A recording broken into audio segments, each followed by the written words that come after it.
வணக்கம் மக்களே, வணக்கம். சற்று முன் கிடைத்திருக்கக்கூடிய ஒரு முக்கியமான தகவல் ஒன்றை பார்க்க போகிறோம்.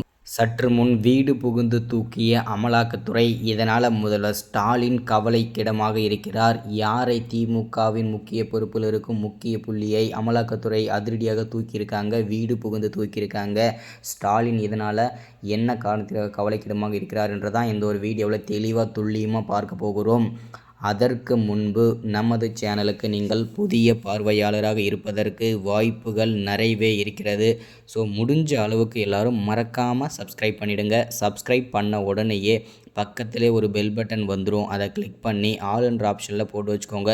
தொடர்ந்து நம்ம வீடியோ போட்டோம்னா உங்களுக்கு நோட்டிஃபிகேஷன் வந்துடும். அதை பார்த்து தெரிஞ்சுக்கலாம். இன்றைக்கி என்ன அரசியல் நியூஸ், இன்றைக்கி என்ன அரசியல் அப்படின்றத தெளிவாகவும் துல்லியமாகவும் தெரிஞ்சுக்கலாம். அது மட்டும் இல்லாமல் வீடியோ பார்க்குற ஒவ்வொருத்தரும் மறக்காமல் லைக் பண்ணுங்கள். அது ரொம்ப இம்பார்ட்டன்ட். ஷேர் பண்ணுங்கள், அது இன்னும் இம்பார்ட்டன்ட். ஓகே, வாங்க வீடியோக்குள்ளே போகலாம். சற்று முன்பு கிடைத்திருக்கக்கூடிய ஒரு முக்கியமான பரபரப்பான சோகமான அதிர்ச்சிகரமான தகவல்னு கூட சொல்லலாம் திமுகவை பொறுத்த வரைக்கும். ஏன் அப்படின்னு பார்த்தீங்கன்னாக்கா, கடந்த ஒரு 2-3 மாதங்களாகவே பார்த்திங்கனாக்கா திமுகவுக்கு ஒரு கவலைக்கிடமான ஒரு ஆட்சின்னு கூட சொல்லலாம். ஏன்னா கடந்த ஒரு 2-3 மாதங்களாகவே பார்த்திங்கன்னா பல்வேறு அமைச்சர்கள் பல்வேறு விதமான சர்ச்சைகளை சிக்கிட்டு வந்துட்டுருக்காங்க.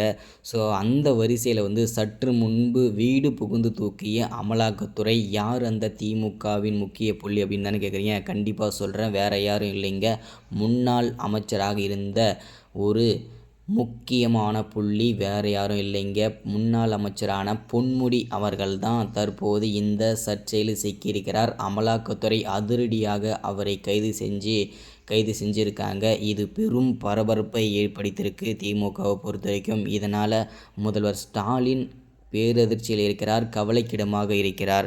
ஸோ ஏன் அப்படின்னு பார்த்தீங்கன்னாக்க, முதல்வர் ஸ்டாலினை பொறுத்த வரைக்கும் பொன்முடி அவர்கள் தான் அவருடைய வலது கை அப்படின்னு கூட சொல்லலாம். அவருடைய சொத்துக்களுக்கு இவர் தான் பினாமி. அதாவது ஸ்டாலினுடைய சொத்துக்களுக்கு இவர் தான் பொன்முடி தான் பினாமின்றதை தெளிவாக அதை வெளிப்படையாக தெரியனாலும் அவர் தான் வலது கை பினாமி எல்லாமே அப்படின்னு கூட சொல்லலாம். அதனால தான் இவ்வளோ பெரிய கவலையில் இருக்கிறார் முதல்வர் ஸ்டாலின்.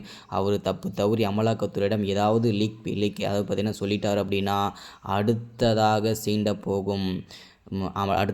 போவது பார்த்திங்கனாக்கா முதல்வர் ஸ்டாலினை தான். ஒரு வேளை பார்த்திங்கன்னா பொன்முடி அவர்கள் பார்த்திங்கனாக்கா எதுவும் சொல்லலை அப்படின்னா தப்பிச்சிடுவார் முதல்வர் ஸ்டாலின். அப்படி ஒரு வேளை ஏதாச்சும் சொல்லிட்டார் அப்படின்னா கண்டிப்பாக சர்ச்சையில் சிக்கிடுவார் முதல்வர் ஸ்டாலினே. அதனால் ஆட்சிக்கு பேராபத்து வந்துடும். ஸோ பொறுத்திருந்து தான் பார்க்கணும் என்னென்னலாம் கொடுக்குறாங்க, என்னென்னலாம் அப்டேட்லாம் கொடுக்குறாங்க. ஸோ என்ன நடக்க போகுதுன்றதை நம்ம பொறுத்திருந்து தான் பார்க்கணும். அமலாக்கத்துறை அடுத்தடுத்து பார்த்திங்கனாக்கா அதிரடி வேட்டையில் இறங்கியிருக்காங்க.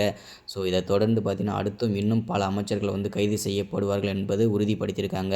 தொடர்ச்சி அடுத்த வீடியோவில் நம்ம விவாதிப்போம். மறக்காமல் சப்ஸ்கிரைப் பண்ணுங்கள், லைக் பண்ணுங்கள், ஷேர் பண்ணுங்கள். தேங்க்யூ.